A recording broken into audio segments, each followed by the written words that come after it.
sure to check out the Girl and the Gay podcast, a bi-monthly podcast where Beck and Jay discuss their favorite movies, available on Apple Podcasts. And a very special thank you to our Patreon subscribers. Hey, what's up, everybody? Welcome back to Voices from the Mausoleum, and welcome to another episode of Two Friends and a Conspiracy Theory. Coming to a close. We only have 3 more episodes. Including this one. So 2 more after this, yes. Yes. Getting very close, y'all. Bummer. That's kind of sad. Bittersweet. These have been so much fun. But don't worry, we're not done series-wise. Radar and I are going to be doing something else eventually. But so if you're not familiar, this is a series where Radar and I take turns teaching each other about conspiracy theories. We have merch. Look at this sweet merch, y'all. Yeah, you can get it in t-shirts and stickers and other things to help support the show and the channel. That's a super limited design. So once we wrap conspiracy theories up and we're done on our 10th episode, then you won't be able to get this logo anymore. So just in time for the end of summer and beginning of spooky season, y'all.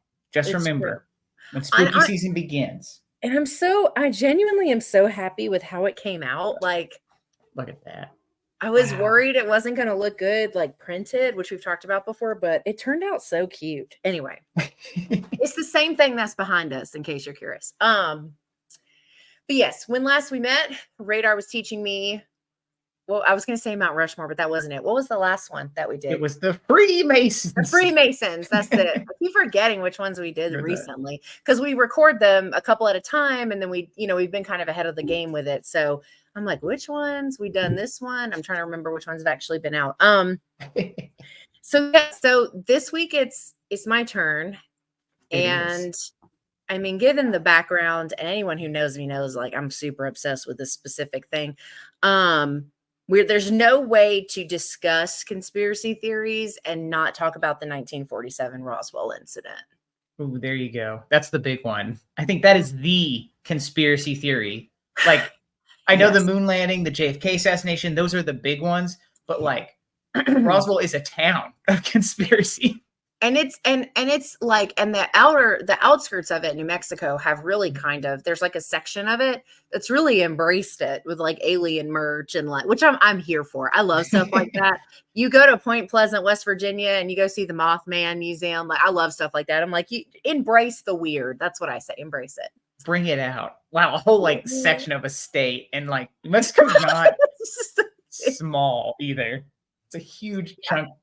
It's fun. And I'm obsessed with aliens. I don't know if we've specifically discussed that, but I'm super obsessed with aliens. It's, to me, one of the scariest things in the world. Like, and I will say, a spoiler alert, sort of, I do believe in aliens. I do believe aliens have been here, and I do believe that the possibility of our government working with them and keeping it a secret is definitely likely. But I think what was going on with Roswell was a little more involved. And you'll see thematically a lot of this has to do with government stuff from the entire series that we've done so far. It's all been government stuff. Classic government. Yeah, except the Lemmings. But like Walt Disney is almost its own government, right? So it's like, it's that's true. Enough. It has its own government down in which one is the Florida one? Disneyland? Land? Yeah, it's basically its own. Is in California, right? I don't know. No idea. Might have it backwards. We're not Disney adults, as previously discussed. We're not. I don't know the difference.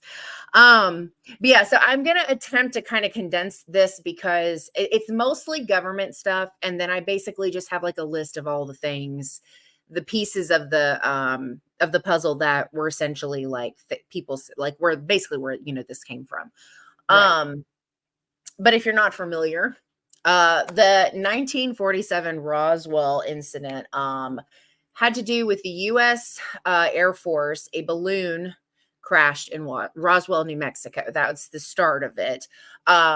Essentially, this balloon later came out, and we'll kind of go through the steps of where it started versus where it ended up information-wise. But the end result essentially was there were military bases that were had this project called Project Mogul, which was like this top secret thing where they were trying to do all this stuff to track the Soviets. So 1947, not too long before the moon landing, these kind of things, you see. So but yeah, so Project Mogul was a top secret project in the Air Force where microphones were sent up in weather balloons to essentially potentially detect sound from any sort of atomic bomb testing. That's kind of dumb. I'm not gonna lie. It doesn't make Like, any sense, right? Especially, okay. Well, I'll get there. I'm not to the other thing I was about to say. I'll wait for that part. But yeah, it's very strange that this was like, this is like this top secret, like big thing, right? And so this project was only in existence technically that we're aware of from 1947 to 1949. So it was only 2 years. okay. It was considered moderately successful, which I think is interesting because there's no proof of its success. What? That's how we know all things are successful. So when you're reading about this and you read about Project Mogul, they're like, oh yeah, it was pretty successful. But I'm like, but you never caught anything. Yeah, that's That like me saying my newest book was really successful. I just didn't release it. It's weird, right? Because my other thought was, so was it successful because you never caught anything? But that doesn't mean it worked. It's a very weird, I don't know. But everything I found was like, oh, it was considered successful, but that's what was released. That's information we're being fed. Who knows, right? Interesting. But they supposedly stopped working on this project because it was insanely expensive for the materials that they were using and the time it was taking to do this. And there were already ways that they were doing, like other things they were doing. I listed it was called, because I know I was going to butcher the name. So one of the other things that was already in play that was substantially cheaper was seismic detectors. Oh yeah, seismic detectors. Okay. Seismic, yeah, because that's the study of earthquakes. So essentially, these detectors were supposed to pick up elastic waves, through a planet, and so that was supposed to be like a detection for atomic bombs going off or being tested or what have you. The other thing was this was another thing that was already in use was air sampling for fallout debris. So they were already doing things because we were super worried about the bomb stuff, right? Right. So this was all things that they were already doing that were way more cost effective and had already been proven, I think, to work as far as what they were looking for. And so this was like a weird, I don't know. So kind of, yeah. Well, it like just from the two you've already mentioned, yeah, based on conventional wisdom, those sound way more feasible and Don't they they? would be way more accurate. It's interesting. I think whenever something is talked about under the umbrella of like being top secret at one point, I always feel like we're not being told the truth, right? Because it's like, I don't know, like maybe they really were trying to do stuff to talk to aliens. Who knows? Like maybe it was really more geared about that, but they couldn't say that. So I don't know, like maybe there was, and that doesn't mean that, I mean, the other thing is, right, is they're spending all of this money on something and then not being able to produce whatever. But I don't know. I think there was so much built into our government at that time to try to scare us about the Soviet Union and stuff. And so I think like you wonder how much truth there is to what you're being told. Honestly. I could definitely see, based on that time period and everything, that they just, again, because it sounds like Project Mogul sounds like a stupid idea. It does sound really dumb. And I think my inclination leaning is that they just crap their pants a lot on it because it's a stupid idea. And they didn't want the American people going like, "You're what's protecting us against the Soviets?" Because they can't have doubt, right? They have to be able to. That's how you stay in power. Well, it was. Now you just do whatever you want, and you still get power. But it used to be that you had to like make people trust you, or it would be like a huge issue. So metallic and rubber debris was recovered by the Roswell Army airfield personnel. And right afterwards, the U.S. Army released a statement involving the words flying disc. So someone in the PR team got fired. This announcement made international headlines and was retracted in 24 hours. Oh, man. They didn't have a proofreader? Yeah, that person was somebody that was already in a position of power with the headlines or the writing stuff side of things. And they were like, we trusted you. Like, yes. It's the most damaging time the word disc has ever been used. Right. Like, what in the world? And this made, I mean, so many newspapers, right? Are like, you can look up these clippings for anybody watching who's interested. You can look all of this stuff up and find the original headlines that were released around this time, even after the government retracted their statement, basically.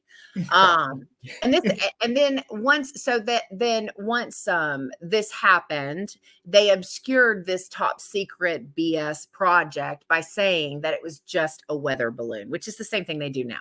Oh, it's just a weather balloon. Oh, it's just a weather balloon. Like, it's 2024. Do we still use those? I don't know. But so that was the next thing was to say that it was a weather balloon. Fast forwarding. So one of the people that was on site, there was a farmer who some of the debris from it fell into his land and he found it. There was a man on site named Jesse Marcel. Who took pieces of this craft home to his son, Jesse Marcel Jr. But in 1978, he worked for the Air Force. In 1978, Air Force officer Jesse Marcel revealed that it was a cover-up and that there had been beliefs that it was related to aliens. Extraterrestrials is the professional term, but aliens. Aliens. And this kind of jumps around because there's a couple of different people that were involved in these things around the time that this was going out originally. So there is a man named Kenneth Arnold who had an account of flying saucers in the sky that made nationwide coverage around the same time. And this was what sparked the massive influx of UFO sighting call-ins, and it spiked to over 800 calls within like a couple week time frame. Like, tons of people out of the woodwork were coming up and were like, oh yeah, seen stuff related to and not related to this crash. Wow. Okay. Walter Haut was Holt. There's no L, so I think it's just Haut, Haut. Was the information officer at the time for the country, or for the Air Force, maybe. And he, I didn't write that part down. But this is the statement that he released July 8th of 1947, right after the incident. The many rumors regarding the flying disc became a reality yesterday. This was the statement that led to the headlines that got them in trouble, and they had to take it back.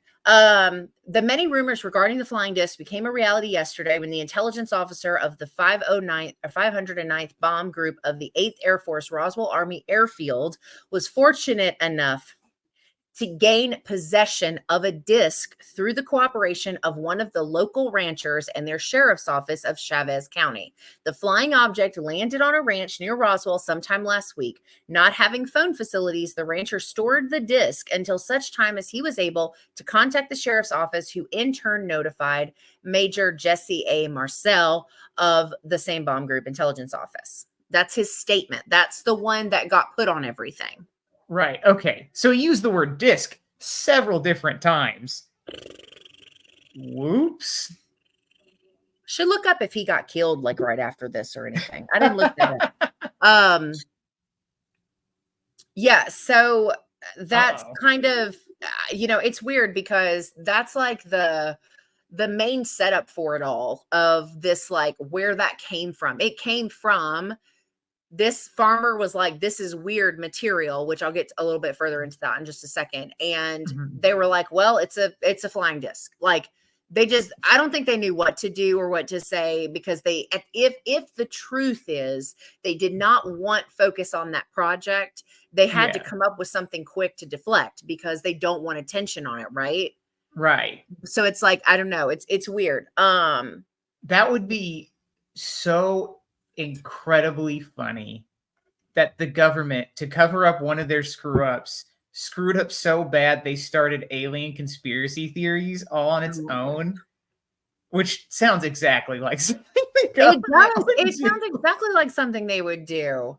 I mean, yeah, because essentially that was the belief, was that they potentially leaned into the alien stuff to deflect, which, as we talked about in previous things, makes perfect sense. We talked about it in the moon landing. We talked about it with other things. Like, that's what they do here. They pick something else to take the focus off what's actually going on. Right. Which that's so. I guess they must have been so out of touch with like general populations that they're like, people don't care that much about aliens, but it'll take their minds off of it just enough. And well, guess what, y'all? It turned into one of the biggest conspiracies in the world. Like, Yeah, it's huge, or at least our world. people You know, love I don't know. aliens. Yeah. So here's kind of the timeline of the times the story changed. Okay. First, they announced that it was a flying disc. Then they claimed that it was a weather balloon. Okay, so they And already retracted. yeah, that's Yeah. like literally the next day. Like next day, they were like, "Oh no, it's just a weather balloon." That's all it was. It wasn't until 1994 the US Air Force released a statement that the balloon story was completely bogus. This is when What? the public first learned about the Project Mogul. Okay. Yeah, so they So that's yeah, like almost 50 years after. they finally were like, "Well, I guess we'll tell them this now." And so and then because the other thing is there was also like multiple reports of people who saw alien forms being taken from the crash site. Okay. And so Okay. they're kind of like whatever their logic. And this is what I was gonna say earlier, where I was like, this doesn't even make any fucking sense. So they were saying, they being the US Air Force, the people who work for Yeah. them, near in the Roswell site, were like, oh no, those weren't alien life forms. Those were dummies on parachutes for testing a weather balloon or for testing a listening device. Why would there be a dummy on those? Why would there be a dummy? I guess if you're like, if you don't know if the weather balloon is going to survive up there, but like, again, why are you wasting the taxpayer dollars if you don't know? But also, if it was just a weather balloon, why were there multiple dummies attached to parachutes? Uh-oh. You know what I mean? Like Right. they're like, oh no, easy. That's an easy one to explain. I don't know. Is it? I don't know if that's accurate. So When was funding up for the military budget? Maybe they were like, we gotta spend it so we don't lose it, and they're like, slap some parachutes on them dummies. we got to do something. We gotta really waste some funds. It's crazy. So Donald Schmidt has put his life into studying the incident at Roswell. Okay. He is a very well-known UFO researcher. He is the co-founder of the UFO Museum and Research Center in Roswell. Okay. So this is a statement from him. 2 hours west of Roswell, the first atomic bomb was detonated. You had ongoing atomic research in Los Alamos. You had all this testing of captured German V-2 rockets at White Sands, and at Roswell, you had the first atomic bomb squadron headquartered, Schmidt says. The thought that they would have intentionally set up any type of publicity as a distraction, if anything, they needed less attention. So he's basically like, there was a lot going on there. Why would they have staged this testing stuff like this? Basically, if they were if they wanted less attention, because all it did was create more attention. Oh, this is one of my favorites. There is an entirely different theory. Okay. That it was aliens or the Air Force. But an elaborate plan to cause American panic by Joseph Stalin. That basically that they deformed children intentionally and let them fall from crafts to look like aliens to create panic. What?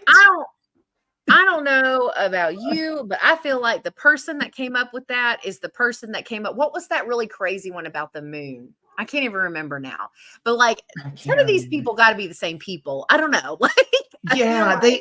I mean, holy guacamole. Where do you even put those thoughts together? They were like, none of that makes sense. I'm just going to make up my own shit. That's what happened. You're like, Joseph Stalin did something with you so far. And then they're like, with children. okay, still kind of plausible. Sure. Turn them into mutants. Whoa! And then drop them out of planes so they look like aliens. What? What? I know it's super strange. But I laughed when I read that. I was like, this can't be a real. It's a real theory. It's a real theory. That's incredible. So the officer Jesse Marcel that took the piece of the craft home to his son. Later in life, when Jesse Marcel Jr. was an adult, reported that his father let him take some of the debris. He stated that it was lightweight and definitely some sort of metal, but that it had symbols on it, and not like alphabets or numbers or whatever, but circles, squares, triangles, and even pyramid symbols. And, as far as the material itself, the farmer who found the material originally said that nothing could hurt this material. He even hit it with a sledgehammer. It never bent. And if there was a part of it that bent, it went back to shape. There was nothing he could do to break or misshapen it. Interesting. Okay, I'm trying to think of what part of my notes I'm at here. Okay, here's just some other things that happened around these main people. Okay, so like witnesses. Yeah, other witnesses, and then another incident that happened that I didn't actually know this. So there was a second crash site about 40 miles away from the ranch. Okay, interesting. And I don't think I'd ever heard that, or if I did, I forgot. Where more wreckage and supposedly alien bodies were recovered. There was also a firefighter at the scene of the second crash who reported seeing a disc like into the ground. With multiple alien non-human bodies nearby. So I don't know if you remember this. You've seen the movie Signs, right? Yeah. So you know that scene when they're flipping through the book and there's a disc in the ground and there's the bodies around it? Oh, right. So I think that's probably, that book is probably very real. And I'm wondering if it's depicting the story, because that's the first thing that came to mind when I was reading about it. But apparently the military officials on site basically told the firefighter that he didn't see anything and bullied him into not telling anybody until he didn't tell anybody for a long time. Right. And in the same site, there was a sergeant, what's his name? Melvin Brown was also on site. And he was specifically instructed not to look under the sheets of the gurneys that they had there. And he did anyway, like you do. And I would have. And definitely described seeing non-human forms under the sheets, and claims that there were at least 2 of them. Right. It's so funny, too, because I feel like they could have avoided him looking under those sheets by just not saying anything. Yeah. Clearly... There were no parents on site, I guess, because that's the one thing you don't do to a kid is go whatever you do, don't look in that closet over there. Don't do it. Even though, they had no intention. Well, now they're going to do it. No, for sure. It's really just a dumb, I don't understand it either. It's weird. Also, I don't know what they were.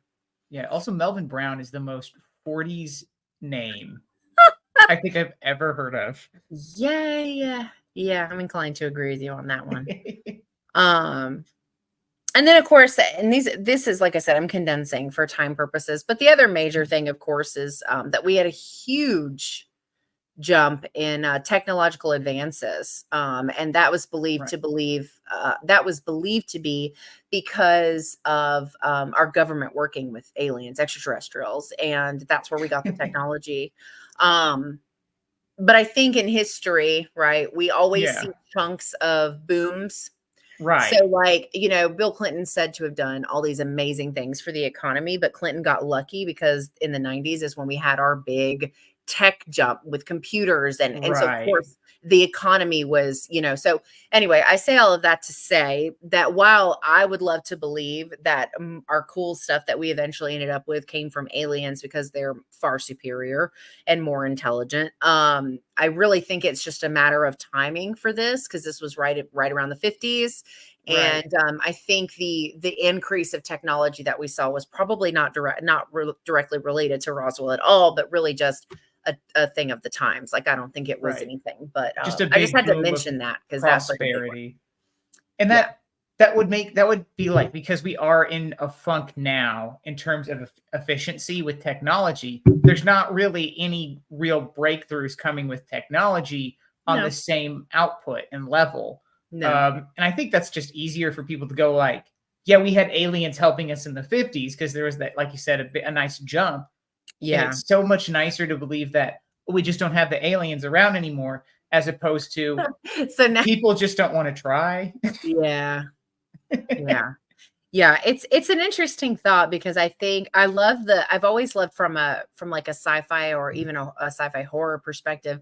I've always loved the use of alien technology, like aliens and technology. So like in science, they affect technology. Right. Like, and they affect technology in a bunch of things like horror games and other stuff too, or they have more advanced technology than we do, so we don't stand a chance. Like, I think like I like stuff. I think the tie-in of aliens and technology is always a really cool concept. It's a cool idea, but I don't necessarily know that. Now I do think, like I said before, I do believe that there is a possibility. Well, they just recently, what was it, like last year, said aliens were real. Right. They were like, yep, aliens exist. And we To were throw just stuff. like, yeah, we know already. Like, who cares? Who We cares? can't pay rent. So can you focus Inflation's on too that? high. And so I think it's definitely something I believe in. It's something I've been scared of pretty much my whole life because the concept of aliens is overwhelmingly terrifying to me. But yeah, so that's my sum up. This Of is the world. this much like the moon landing can be a very, very deep rabbit hole. So Oh, I bet. Well, already that Joseph Stalin theory was pretty wild. So I bet there's some absolute bangers out there of some wild stuff. There always yeah. are. I had to include that one. That one was just so off the wall. I was like, what in the actual hell? Anyway, it was good. It was fun. It was like, what the? But no, I think What it's interesting incarnation? because, there's that movie, The Fourth Kind, with Mila Right. Jovovich. And at the end of that movie, it does a scrolling screen of all of the sightings in Alaska, just Alaska. And they play, like, after while those are rolling, they play these voiceovers or these recordings of people that have reported seeing things and experiencing things. And there's so many people, like so many people that have had experiences. And so, it's hard not to believe it on some level, for me at least, because it's like, it's a lot of people. Like, Right. and I'd be remiss if I didn't tell this story. When I was like 8 years old, I asked my dad, if aliens were real. And instead of lying to me about his beliefs and saying, no, of course they're not real, that's ridiculous, he was like, yeah, no, they're I'm pretty sure they're real. And I was like, All right. it's kind of like the same thing as like when you're a kid and you're like, your parents are just like, yeah, monsters, ghosts, none of that stuff's real. But then when you grow up, you're like, your parents believed in ghosts the whole time, at least. Like, what? That's fine. Right. I'm glad I got through my childhood but he told me that. And I remember I was so scared, and I told him I was terrified. And he was like, oh, this was his response. He was like, oh no, it'll be fine. He was like, because he's like, I'm sure that they take people. And I'm like, this is not helping. All And he was right. like, but I like to think it makes more sense that they would take people that are like, that have like medical deficiencies or like things to study. He's like, and you're too normal, basically. And I was like, It's not very helpful at all. yeah, still scared, Still scared. So Well, I was gonna say, what if you develop a disease? Now you're scared on two fronts because the disease is gonna be bad. But guess what? I reminded him of that story recently, and I was like, do you remember saying that? And he goes, yeah, kind of. I was like, I was 8. He was like, you're fine. Like, you turned out fine. You're I'm like, right. I am terrified. I will be 36 next month, and I'm like scared of aliens. Like, scared. That would be such a funny thing to like, if like you get a call from your doctor and they're like, I'm so sorry, your kidneys are failing. It looks pretty rough. And then they're like, how far out into the boonies are you? Are you like near any cornfields by any chance? We might have an alternative treatment. Like The government's been keeping it underground since 1947. 1947. They don't want us to have affordable health care, but the aliens are willing to provide, damn it. If you don't mind being a lab rat. Yeah, Xeno so- fourth for president. Or some alien name like that.